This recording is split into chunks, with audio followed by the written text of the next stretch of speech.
আসসালামু আলাইকুম কলিজার ভাই ও বোনেরা, আশা করি ভালো আছেন। আমি একটু সিক, বাট ভালো। গলাটা একটু ব্যথা করতেছে। আর আমার মতো কে কে গলা ব্যথা করলে রং চা খান?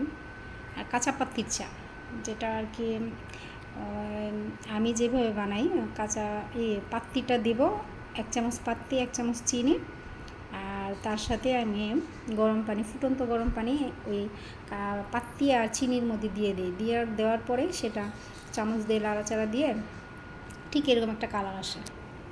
হ্যাঁ, আর নিচে ওই যে পাত্তিগুলা থাকে, তো যে কাঁচা যে পাত্তির যে একটা ঘ্রাণ, ফ্লেভার, ওইটা চায়ের সাথে খুব ভালো লাগে। আমার কাছে খুবই ভালো লাগে।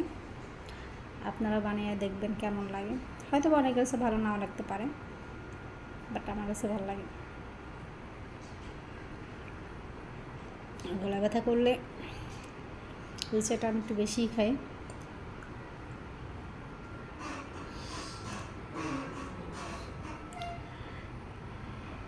ধন্যবাদ সবাইকে, ভালো থাকবেন।